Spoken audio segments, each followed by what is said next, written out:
Good morning, everyone. Thank you so much for being here this morning. My name is Greg Hodges. I am Vice President for Academics and Student Success Services at Patrick Henry Community College. I also have the pleasure of serving as the Executive Director for the Patrick County Education Foundation. As you can see, we've got some chairs available. If you'd like to sit, we'd invite you to do so. We have a handful of speakers, so again, if you want to make yourself comfortable, please feel free to do so. We are so delighted that you chose to be with us this morning. This is an incredible day for us, a day that has been several years in the making. We have a lot of folks to thank, a lot of partners. Good morning, folks. Come on in. If you'd like to take a seat, help yourself. We have a lot of partners in this work that we want to acknowledge, and not the least of which is the town of Stuart. So our first speaker on the agenda today is someone that we owe such a debt of gratitude. He has been so instrumental in making this project come to fruition, so generous with his time and also energy as we've expanded this partnership and expanded this facility. Please join me in welcoming Mayor Ray Weiland, if you would.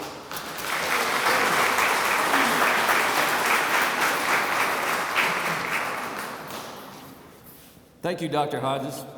I would like to thank everyone for being here today to celebrate the ribbon cutting for the Patrick Henry Community College expansion here in the town of Stuart. I remember when we started our project and the partnership between the town of Stuart and Patrick Henry Community College. We closed on this building in December of 2016, and it was shortly thereafter that Drs. Godwin and Hodges contacted the town to propose this partnership, explaining their intent to expand their Patrick County site to include workforce development training. The Virginia Community College system is vital to rural communities, and having local access to affordable foundational education has increased the college attendance of Patrick County residents. We are grateful for the Patrick County Education Foundation's efforts in this regard. The town was eager to carve out a space for the college since this building had plenty of square footage to accommodate both the college and the fire department. Specialized jobs training will allow local students to receive quality instruction without having to travel a long distance. Certification for high-demand jobs will improve employment rates in our region. Training for 21st century technology will be beneficial to local employers, as well as being attractive to businesses considering locating in our area. While we already have a property that was intended for the building of a new facility for the fire department, the town had the good fortune to acquire this property. We knew that this was the right location logistically to create a first-class fire station. The cost of this building, including renovations, will save the town about $1.5 million when compared to starting from scratch at our other property. It was an easy choice to make, especially since this location is so prominent in the town. The ease of access to routes 8 and 58 should cut call times. The proximity to the college allowed the expansion of their site, and we hope that the exposure to passersby, visitors to DeHart Park, Hutchins Petroleum, and Wood Brothers Racing will lead to increased volunteerism for our fire department. I want to thank the town council members. I think most of them are here today, standing here, both current and past members of the town council. The council's unwavering commitment to be fiscally responsible by passing balanced budgets and then maintaining those budgets year after year has allowed us to be standing here today. The town is now in a financial position to continue these larger projects, including a $1.5 million upgrade project for our sewer plant. Infrastructure projects are not quite as glamorous as this project, but they're necessary and a priority for our council. Thanks to the Lane Group engineering design firm for bringing in local architect Roger Beasley. I don't know if I haven't seen Roger here today, but they brought in Roger to help expedite this project. Roger met with us many times and while we worked on our final design. He made revisions sometimes as quickly as the next day, and so that really helped us out in speeding up the process, even though it took a few years. I would like to thank Clark Brothers Construction Company for doing a top quality job and for keeping the renovation as their top priority. It's an added benefit to work with a local firm known for their performance as well as their commitment to our community. I want to thank Town Manager Terry Tilley, who worked tirelessly throughout this project to make sure all was going as it should. Terry does so much for this community, not only as town manager, but as a longstanding member of our volunteer fire department. We're lucky to have him. Terry was here last weekend painting and installing shoe molding to get ready for this event. I want to thank Fire Chief Buddy Dollarhite, as well as our town attorney, Chris Corbett, who is also a dedicated fire department volunteer and worked tirelessly as well throughout this project, and we thank you as well. Finally, I want to thank Doctors Godwin and Hodges for their vision and confidence in our town and for investing in this expansion. I would also like to thank them for their incredible patience during this process. There were many delays, setbacks, and unforeseen circumstances that kept us from getting started with construction. You two have been a pleasure to work with, and I'm looking forward to many more years of partnership between the town of Stuart and Patrick Henry Community College. Thank you guys very much.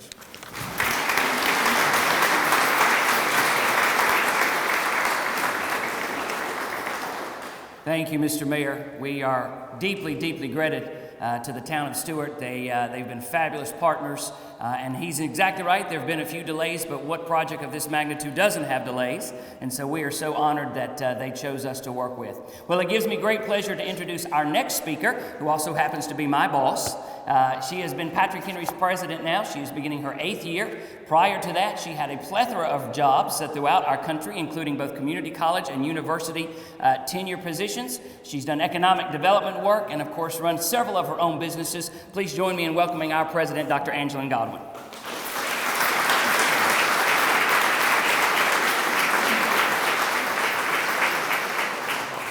Well, it is a beautiful day in Patrick County, would you not say, in the town of Stuart. I want to welcome everyone again. I cannot tell you how grateful we are to have the opportunity to be here today, and we could just go down the rows and thank person after person, because absolutely in today's world, our work is a team sport. It takes a lot of people. I talk about a crazy quilt where all the people in a community come together and they bring their talents and their passions and their resources together, and we get things done. I want to say a special thank you to Delegate Poindexter for being here today. Delegate, I know you're here. Thank you for being here.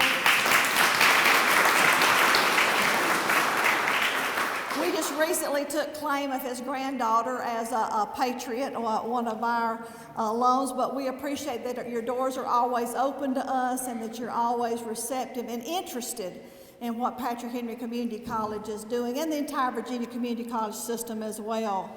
I want to make sure that you understand that our college board, our board chair, and many other board members are here today. Barry Humstetler is our board chair, and our foundation board, Ron Haley, your own Patrick Countyan, is here. And would you, if you're a college board member, a foundation board member, would you please raise your hand so everyone can see you? Let's thank these people.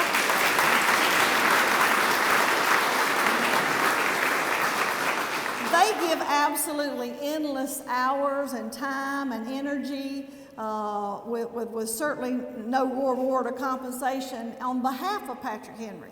And that's what it takes, is that we have people out there in the community that are willing to be our ambassadors and champions. I would like to thank again the town of Stuart and the mayor and everyone. I believe if anything is worth doing, sometimes it takes a little longer to do it, but I believe that this facility has been, and this entire project has been done the right way. I think it's been very, very thoughtful. We had the community together. We had our workforce division out talking to business and industry. We had our education leaders at the table. And front and center was our faculty and staff at Patrick Henry that really took a passion for this project. I mean, there's not an office on our campus that probably did not touch this project in some way. I'd like to thank the Patrick County supervisors. Tom Rose is here today, and Tom has been a good friend to Patrick Henry. Are the supervisors here today? I know Tom was here. I've seen him. But thank you so much for being here. We really appreciate it. And also, we have a new economic developer in Patrick County, and Bryce Simmons, we are so glad to have you. And this is your new toy store. I told him earlier this morning, you just go out there and promise it, and we'll deliver it. So I said, if they ask you, can you get the training, and you just tell them yes. It doesn't matter what the fill in the blank is, just tell them yes, and we'll figure it out. We'll figure it out later, won't we? I see Sarah Capps is here.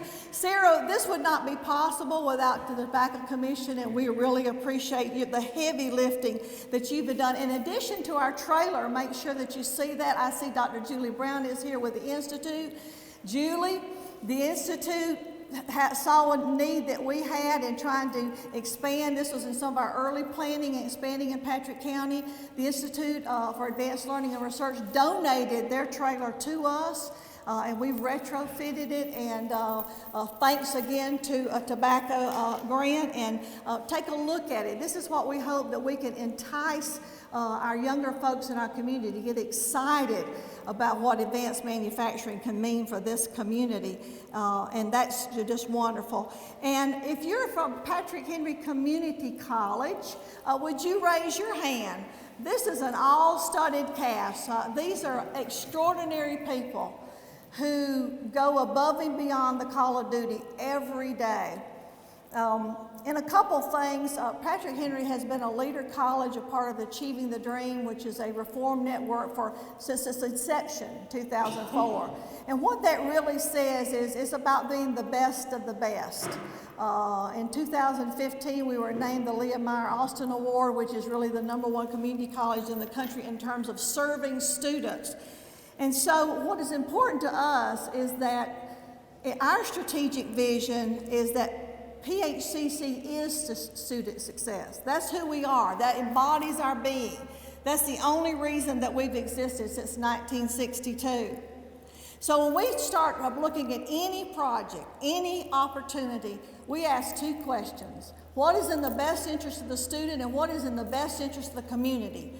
Because we know that student success equals community success. And that's what this project is all about. That's what this facility is all about. I love to quote my friend Alex Johnson. He's a president at Cuyahoga Community College, a giant community college in Ohio. And he said one time that community colleges are the first responders of higher education and training. You're out there on the front line with access and equity and affordability and serving needs. So I think it's kind of appropriate that this facility is here where the new public safety will be, that we'll be on the front line, and as Patrick County has opportunities, we can serve. And as we're producing skilled workers, because that is the language that business and industry speaks, skills and competencies at all levels, that we can be on the front line to do that. Industry 4.0, 5.0, that says we're looking around the corner. That's the future. And you see a lot of future in here, not just for the industry today, but the industry for tomorrow. But what's important to us is to get our students to work. It's important that we get them to work while they're students. It's important that we provide a seamless path to employment. No one goes to college to be an English major. You go to college to get a job. And so we want to lead people on a path of employment that is meaningful, sustainable wages, something that's important. Patrick Henry has been here at our teaching site, thank you Patrick County, since 1997. So over 20 years we provided academic programming here. You can get a complete associate's degree right here between online and what's on site. And Angie Brown does heavy lifting here every single day. And we are very fortunate to have you, Angie. I just want to tell you that you are a treasure for us in Patrick County.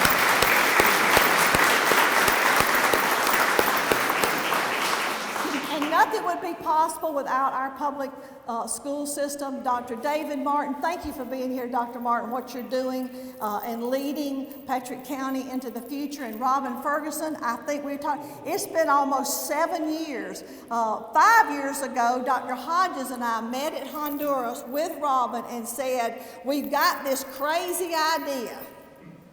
Now, Robin, I don't know why people come to you when they've got crazy ideas, just saying. But we talked about the needs of the students and how driving interest in what advanced manufacturing could be. And Trey Cox, we really appreciate all the support that you've given us at the high school. We have a brand new welding facility there. Thank you again, Tobacco Commission. That is state-of-the-art, and it provides dual enrollment welding during the daytime and provides college-level welding at night, and they're already full, and it's going to be a wonderful experience. But probably we would not be here today if it had not been for the true vision and the persistence of our Patrick County Education Foundation. So if you're a member of the Education Foundation, would you please raise your hand? We owe these folks a big round of applause.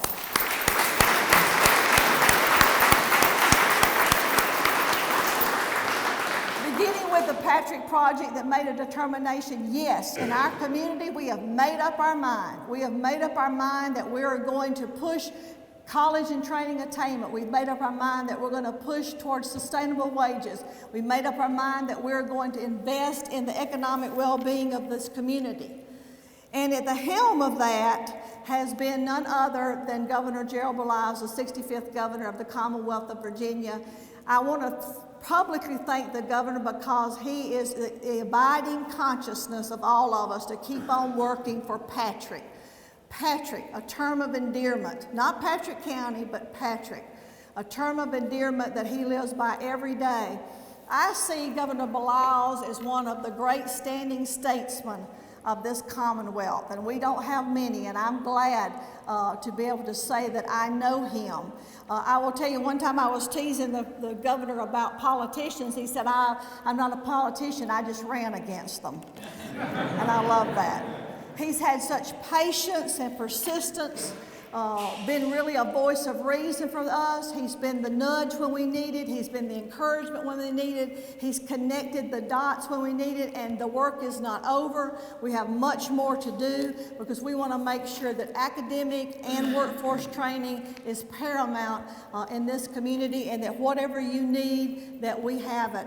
Patrick Henry Community College is honored to be here in this facility. It'll be a few more weeks, but there'll be a beautiful Patrick Henry Community College sign out front, and we're so excited that we've had these many years here across the street, and we continue. Probably the most important, and I'm going to let Dr. Hodges do some introductions, is the fact that we have our students here.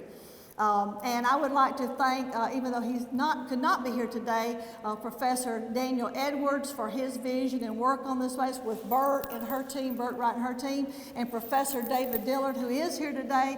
Professors, without you leading these students, but students, you are the reason we're here. And we need you, and we're excited about your future. And no person has given more of their life to doing what is best for the Commonwealth and for this community than our own Governor Gerald Belize. Governor?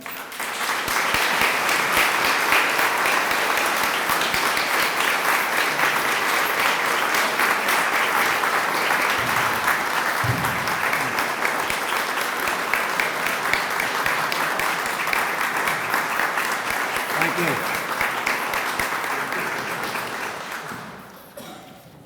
Thank you, Dr. Godwin. You have been not only a national leader in higher education, more specifically community college education, than anyone else that I know or have read about. She has also been a friend, and when we have long meetings, she has also been a mentor and a tormentor.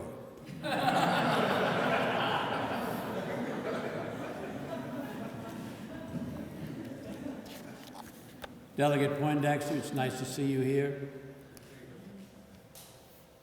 I've already asked him to look out for this foundation and this community college next year when he goes back into session. And I think he promised a couple of $1 million, so you heard it here. I know he's a friend of education, and I know that he'll exert his best efforts to push this forward. I also would like to acknowledge and thank the Board of Supervisors of Patrick County, the Town Council of this county, this city, this town. Also, the educators, the superintendent, and others. So, distinguished guests, ladies and gentlemen, it's a pleasure to be back home. Welcome to this happy occasion, the grand opening of the new and expanded community college complex here in Stewart. A much needed and long awaited development in a county that can use all the help it can get. And the help today is in the form of college education and workforce training. It's been a long time coming. A little history is in order here. During the 1990s, former Delegate Barney Day and I worked to get some presence of a small community college unit located in Patrick County. We were successful after some period of time.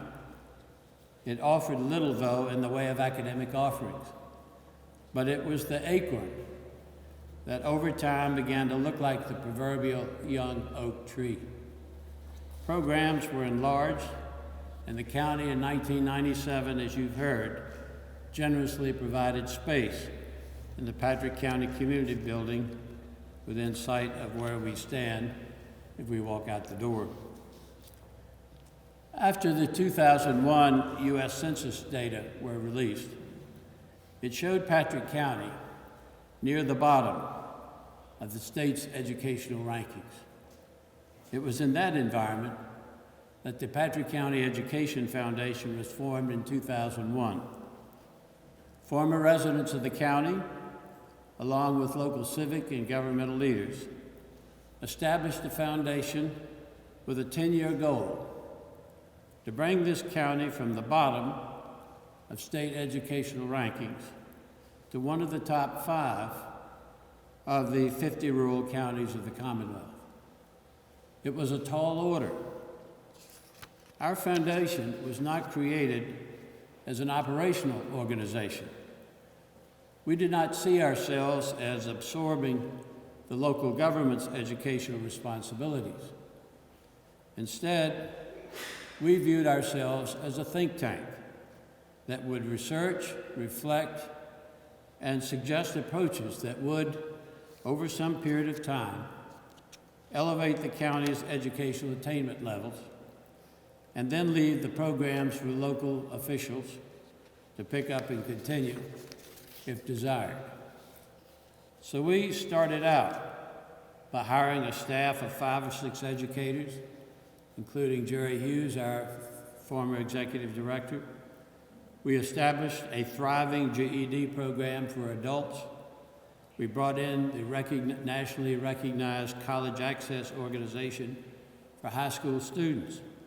And we developed some initial workforce programs in computer literacy, hospitality and tourism, and some healthcare initiatives. We sought financial support from many sources, from personal and corporate donors all across the Commonwealth. We also received some support from federal and state sources. So it was a busy time, but the pilot project efforts paid off. In 5 years, not 10, Patrick was in the top 5 of Virginia's top 50 rural counties, of students bound for college, of adults with a high school diploma or GED diploma, and the students and parents paid attention. So did federal and state officials, including then Governor Warner, the Southern Regional Education Board, Judge Steve Agee, the National Commission on Adult Education, Congressman Rick Boucher, and then Governor Tim Kaine, among others. For several years thereafter, we had completed our project, Phase 1. The Patrick County Education Board took some time off to think about the next big idea that we could bring to the county in a meaningful way. We recognize that educational progress is rarely accomplished in a revolutionary setting.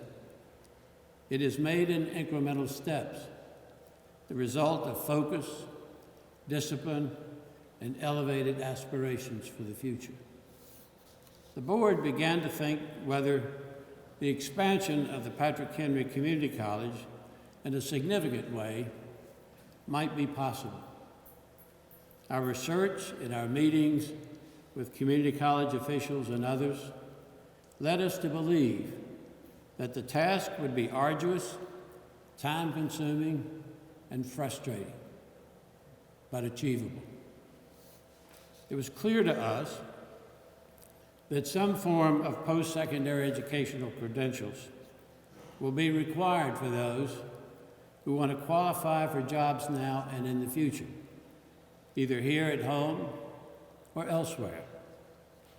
We also knew that for many of the county's residents who live on the mountain or in Woolwine or the Claudeville area, commuting from the county to Martinsville's community college and its courses can be a commute of 45 minutes to an hour. We recognized, as we did in our first project, that patience and persistence would be required of us all. To make a long story short, we locked in on the Patrick Henry Community College as our next big idea, and on the vacant Food Lion building in Stewart as the venue. That was about 2014 or 2015, roughly 5 years ago. The driving force behind this, in dealing with the state's community college officials and others, was Dr. Angeline Godwin and her vice president, Dr. Greg Hodges. The meetings and calls with our board were many, some of them quite long, but patience and persistence paid off. They could not have been more knowledgeable, more devoted to the challenges we confronted, more persistent in advocating the value of the educational and workforce programs of the college for the people of Patrick. The town of Stewart was the saving grace when it managed to purchase the Food Lion building and negotiated with Dr. Godwin and Dr. Hodges the lease to the Patrick Henry Community College, this handsome new space for the community college's major expansion in Patrick County. The workforce space is ideal for providing the training and issuing the certified credentials that are readily and eagerly accepted by employers looking for trained and qualified personnel. Take a look around this building, and you will see there is great potential for the future. Meanwhile, there are discussions going on about some impressive expansion of academic programs across the road. But more on that later, as plans are developed and announced. So here we are, finally, thanks to Dr. Godwin, Dr. Hodges, and Patrick Henry Community College's foundation. The day of celebration is here.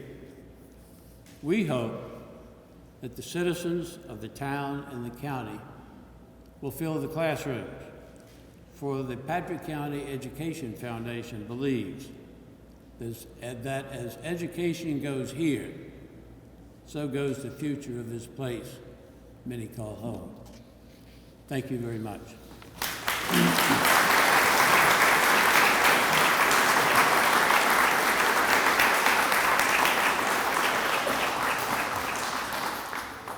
Now I have another task, and it is to introduce our keynote speaker, the Honorable Robin Sullenberger, a noted business leader, public servant, a noted business official, educator, and friend. Here are some essential facts about our speaker. But first, let me clear up some confusion. Some of you know that I'm very fond of the name Robin. and I would like to avoid any confusion throughout this event. Our speaker's name is Robin. Please stand up. My wife's name is Robin. Please stand up.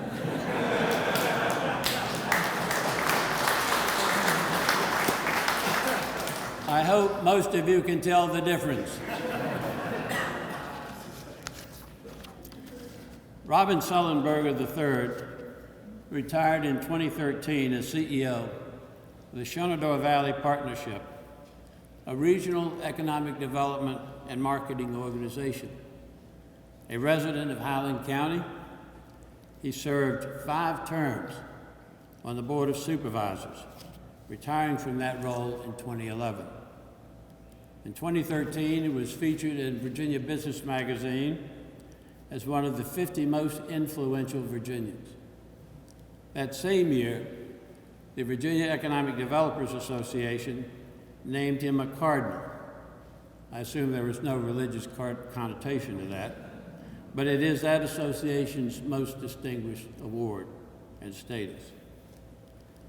Sullenberger is a graduate of a school not too far from here. I think it's called Virginia Tech.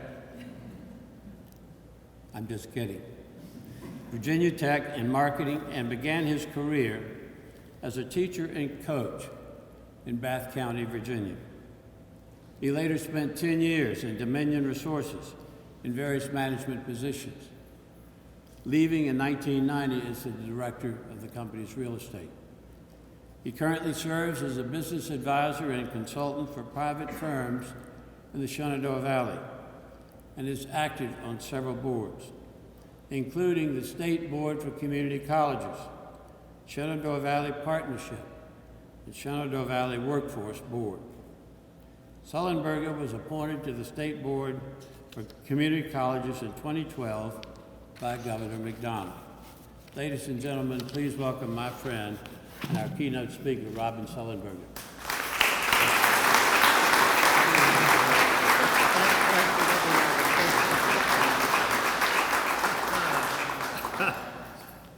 Robin, I'm a rambling speaker, so your role is to do this if I go off on all sorts of tangents. So I'm going to assume there are some Presbyterians in the room, since you're all standing in the back and didn't come up and take advantage of the chairs.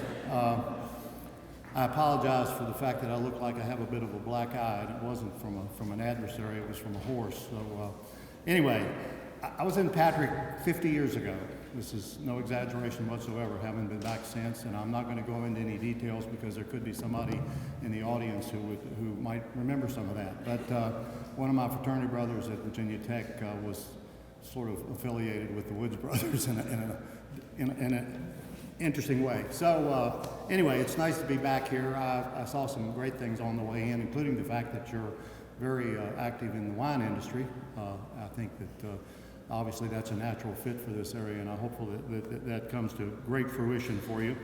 I do have a profound appreciation for rural areas. Highland County is the least populated county east of the Mississippi. 2,300 people in total. Now, I can't testify that that's an absolute fact, but nobody's ever contested beyond that. We had 14 graduates for the entire county from our high school this past year. About 200 kids in that school system. We've been pushed to try to consolidate with other school systems over the years, and it just won't work. We're too far away. I commuted 70 miles to Harrisonburg, to my office at JMU for 15 years, 70 miles one way. So I know all about commuting from rural areas to better jobs in other places. I also was just appointed to the governor's, or to the Go Virginia board by the governor, the state board. And one of the reasons for that that was made very clear to me is that I have been an outspoken advocate and critic of some of the issues that are related to rural development and the things that go on in rural areas, and the need for us to be much more vocal. Both of my friends here have fit that role perfectly.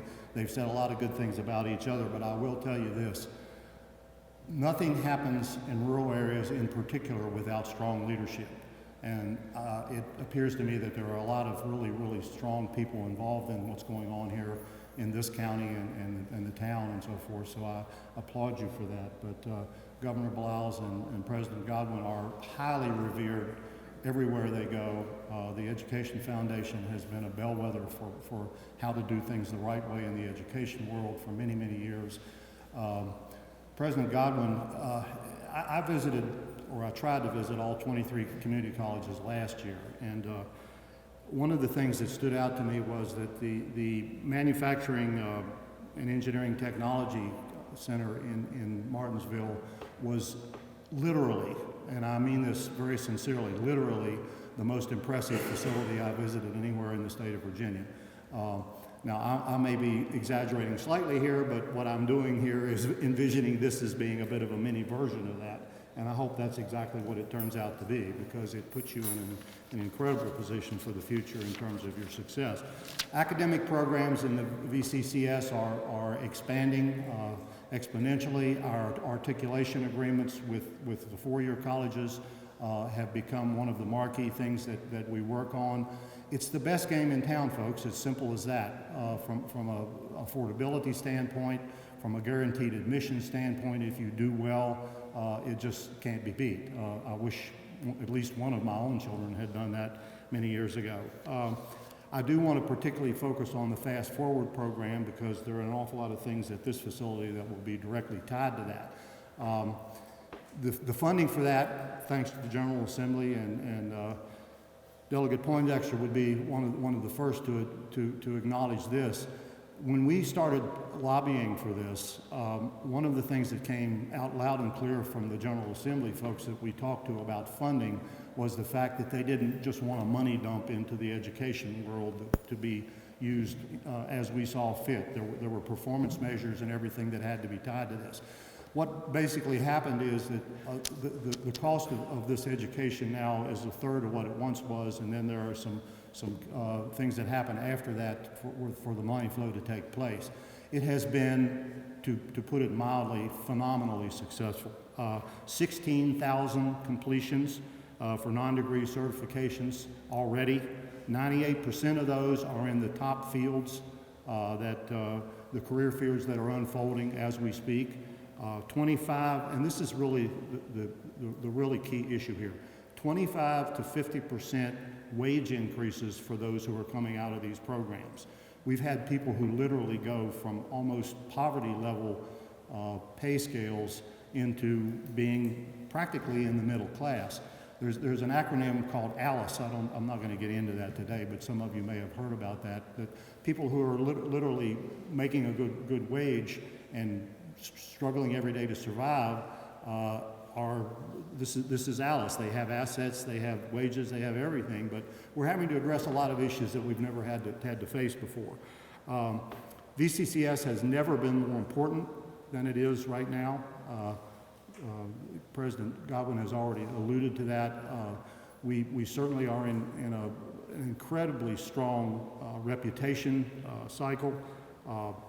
One of the things, and my colleague here in economic development can attest to this, one of the interesting things about economic development in rural areas is the fact that you cannot recruit successfully without an educated workforce. There was a trained workforce, educated workforce, however you want to put it. Training and education have sort of merged over the years. It used to be a very distinct difference. Now that world has changed dramatically. We are in a cycle with rural development where we can train our folks and educate our young people, and the average age in Fast Forward is 36.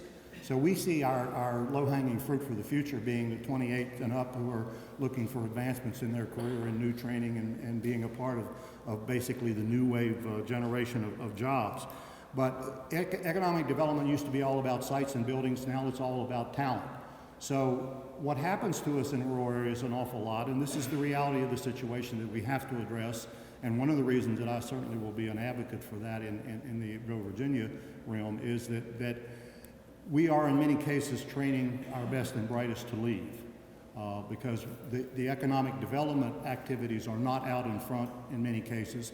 And I will honestly say that it appears that that probably is not as much of an issue right here as it is in many parts of rural Virginia. But you see a complete distinction between the urban crest. And in Virginia, for all practical purposes, is 2 states in today's world. You have Northern Virginia, Richmond, Hampton Roads, and then the horseshoe that we call it, that surrounds the outer portions of the state. So we do have some challenges. They're not insurmountable. I think that we're making great progress in a lot of ways on this. Our enrollment has been down, but I am pleased that I talked to the president before I got down here, and you increased 7%, I believe you said, last year. Hopefully that will continue, at least be level, if not further increases this year. That is not the case in a lot of situations. One of the interesting things is that there's a weird sort of thing that changes all of that in the fact that when the economy is strong, people don't go to school. They don't think about 10 years down the road and upgrading their skill levels and moving on into things. So, I mean, we tout the fact that we have very low unemployment rates, and yet that has an inverse relationship with our ability to train people.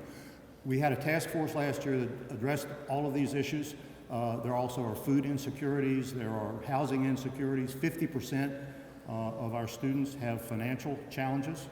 We are abundantly aware of that. What I would say to each and every one of you is if you know people who are thinking about education through the community college system in particular, but any education facility for that matter, please encourage them to go and check out what is available to them in the financial world, because we have put into place a multitude of things to deal with food pantries, any number of things that deal with all of these things that are great challenges to us. And we are clearly designing our future to help students become more successful.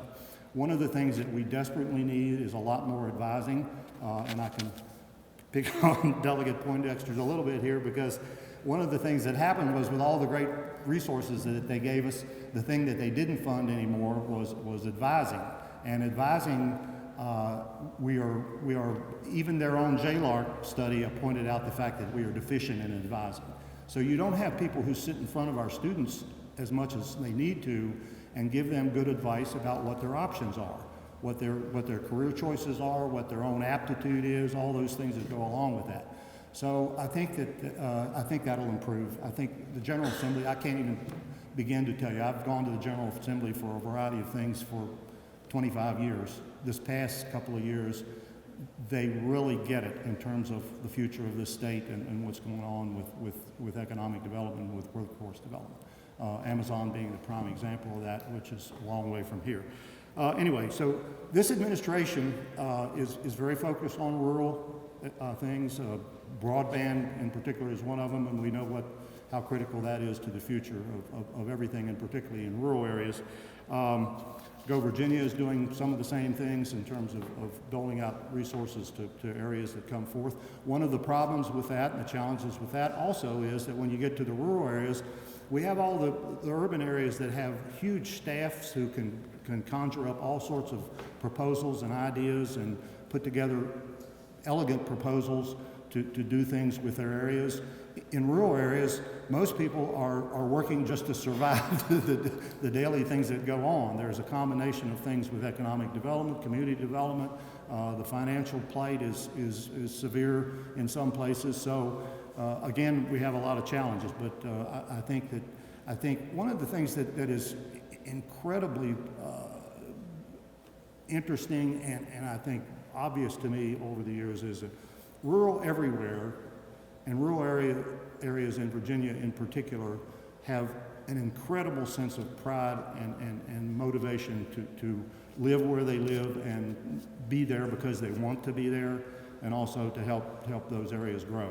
So I would end by saying to you that this facility puts you in an enviable position and a very competitive position across the board, but particularly in competition as far as anything with something that might be looking at going to a rural area.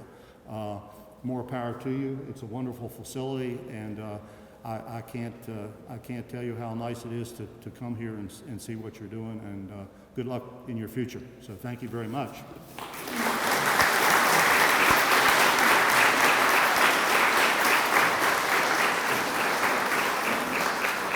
All right, you've been standing for a while or sitting, so we're going to get to the fun part. I will give some final thank yous, and then we'll have our ribbon cutting. First of all, Governor Belials, Dr. Godwin, Mr. Sullenberger, thank you for your remarks and your encouragement for this project. Governor Belials was so kind in his words, and this has certainly been a labor of love for me personally, but I want to acknowledge the other two vice presidents at Patrick Henry who have directly touched this project and been so instrumental in bringing it to fruition. Jack Hanberry, who is our vice president for finance, and Rhonda Hodges, who is our vice president for workforce, economic, and community development. I also want to acknowledge, and I know Dr. Godwin already did this, but it's important that you understand this work that has been brought to fruition in part by the Tobacco Foundation. When we were approached a couple of years ago about the possibility of doing a welding facility on site at Patrick County High School, we went into it with a bit of trepidation because we did not see the vision, candidly, that was initially laid out.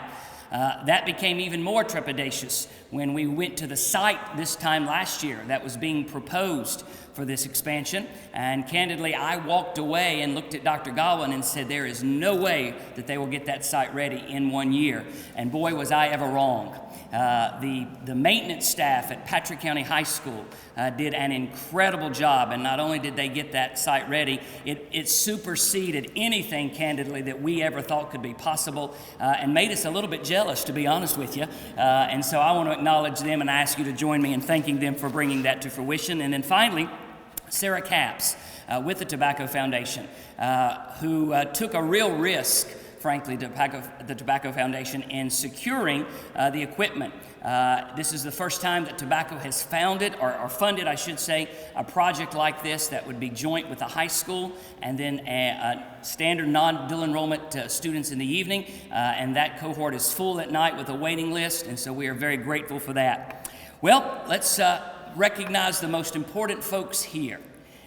We have with us today some students who have already gone through this program, and I want to acknowledge them. First of all, we have Anthony Trent, who is a mechatronics boot camp graduate. Wave your hand, Anthony, if you would. We have Joshua Bell, who is a second-year student in the engineering program that resides here in Patrick County. He also serves as a tutor and work study for the program, received his mechatronics certification, career study certificate in the spring. Josh, where are you, buddy? In the back there. Thank you, Josh. Thomas Boyd, who is a second-year student in the IT program residing here in Patrick County. He was a Trade Act student, formerly with Shaw, and his professor indicates that he's one of the most industry-knowledgeable students that the professor has worked with. He received his mechatronics certification and career study certificate in the spring. Thomas, where are you, man? Thank you, Thomas, for being here. And finally, Tony Dalton, who is also a mechatronics boot camp graduate, taking classes towards the residential commercial CSC. He will be the first to receive the CPL for mechatronics certification. Tony, Ravier. So they are going to be around to answer any questions, talk to you about the equipment. You may be wondering, how can we already have graduates when we've not even opened yet? Well, the reality is that we had the opportunity, Rhonda was so gracious in bringing this to fruition 18 months ago, to apply for some dollars that would purchase nearly $400,000 in equipment, with one caveat: you had to have graduates in 6 months. So how do you have graduates in 6 months in a facility that you're not opening for another 18 months? And thanks to the work of Tom Rose in allowing us to expand over there temporarily, we were able to produce those graduates and hold the equipment until we could put it over here and expand it. Well, now typically in situations like this, we all gather around with dignitaries for a ribbon cutting, but because this is a technology center, we're going to let the robot do the ribbon cutting today.